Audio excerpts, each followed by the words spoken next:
What's going on, guys? Abrasus here. So today we have the next episode from the most interesting list series. As you might or might not know, we have the Masters incoming in Poland this weekend. This is a free person and there are definitely interesting lists. Unfortunately, some players decided to tell me to not share their lists in particular. So while I respect that, I don't like that and I'm sorry. I think you can try to find out all the lists somewhere. Definitely they are on the Polish forums. I don't know if they will be published anywhere else.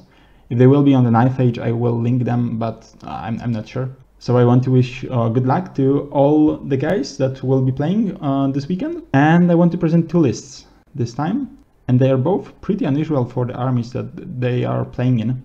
So let's start with the Vermin Swarm list from the Czech player. So the list is pretty simple and pretty short, as you can see, not so many magical items.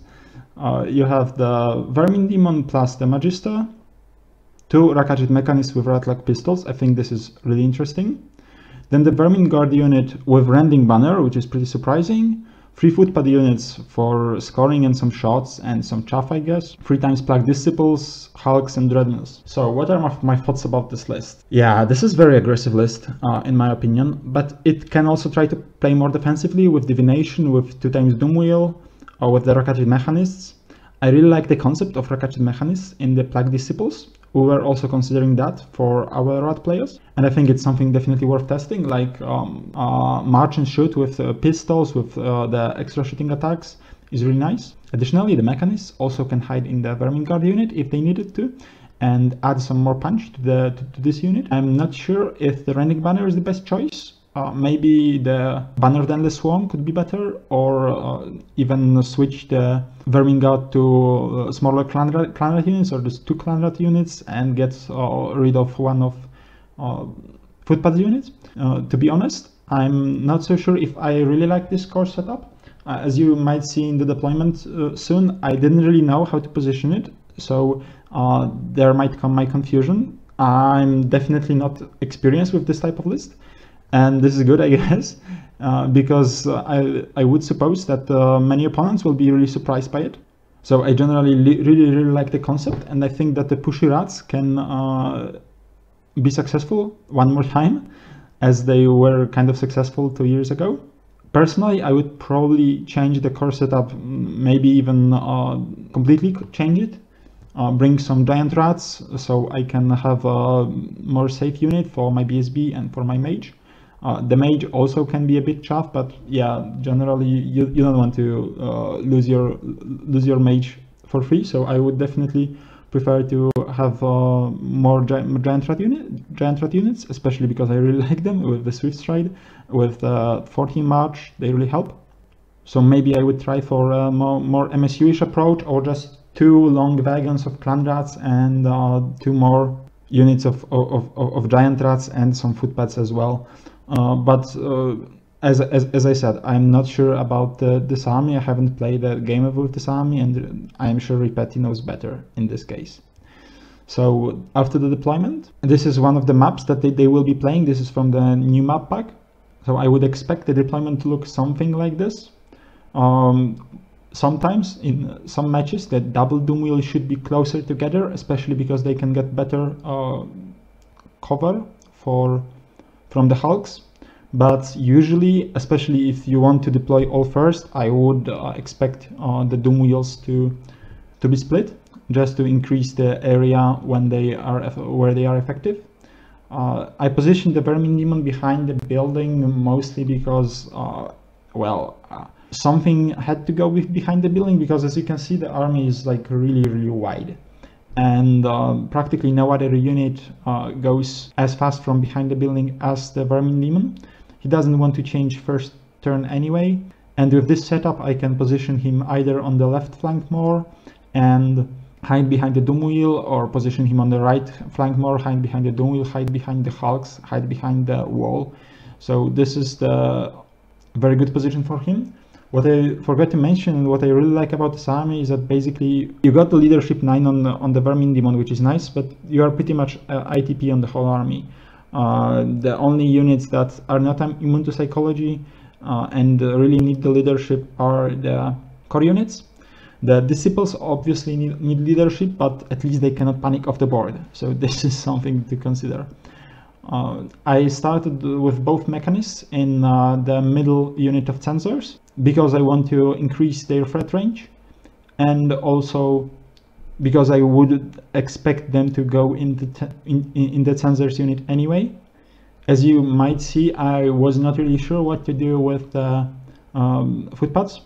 Hence, their positioning is a bit wonky. I would expect them more to be used as a chaff. But on the other hand, you need some bunker for Mage and BSB, and I would rather not have my Mage and BSB in the plugged sensors unit, although this is also a viable option. So I wanted to keep the footpad units in range for my both Mage and BSB to switch units. Also, since sensors have light troops, it's much easier for me to move sensors in front in some random position and then push footpads forward, than to move footpads in some random position and then have a place with sensors to go somewhere. So that's why the sensors are ahead of footpads. And with movement 6, you are not shooting in the first turn with footpads anyway, so there is no point in putting them on the 12-inch. So that would be the first list, and then let's move to the second list. And this is again Beast Herds.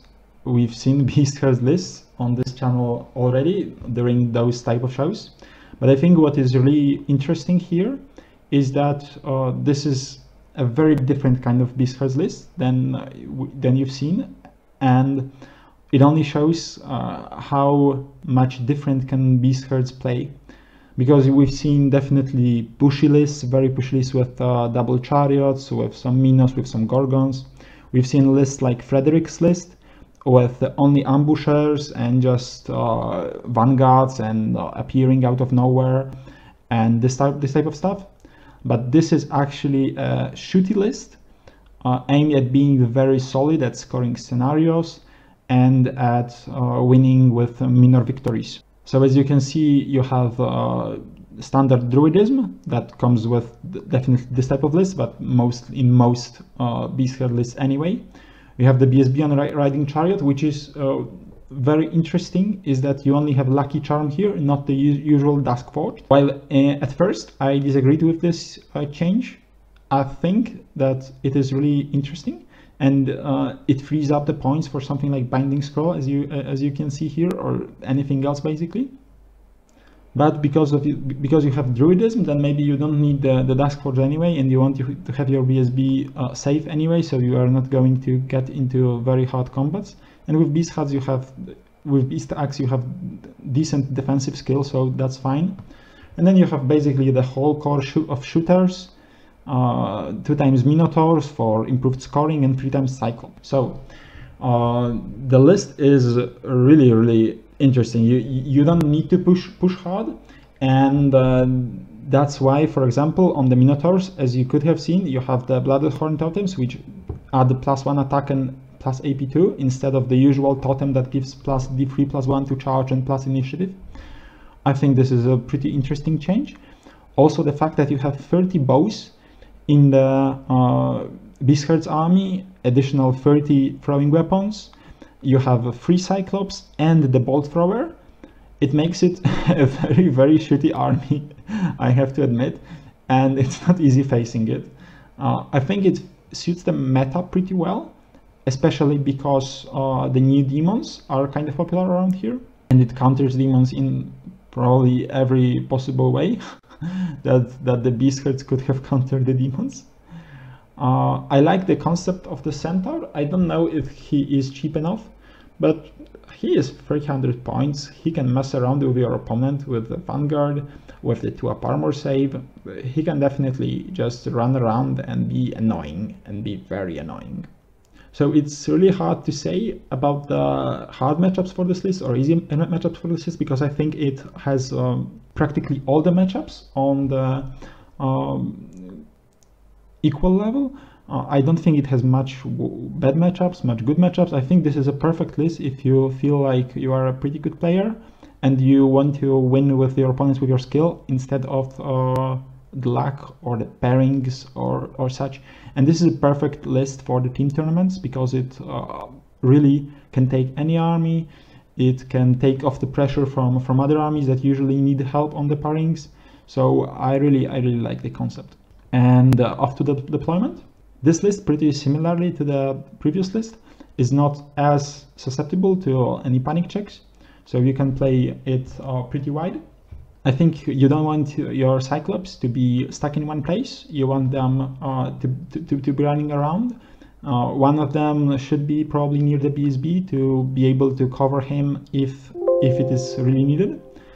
I would love to have one of the unit of Minotaurs to be positioned much more on the flank. And I would guess that the Centaur Chieftain should be running on the flanks as well. I don't really see much happening on this map on the right side. So as you can see, with both deployments, this and the previous one, I was trying to shift the momentum of the game more to the left side of the board.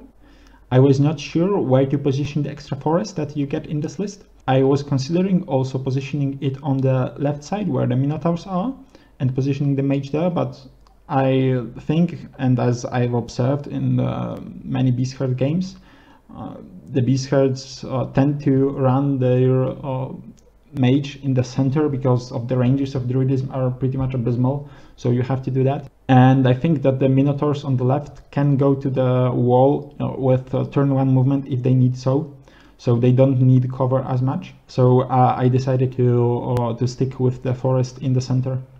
So as you can see, the list can play pretty wide, but it can play really pretty narrow if it needs to.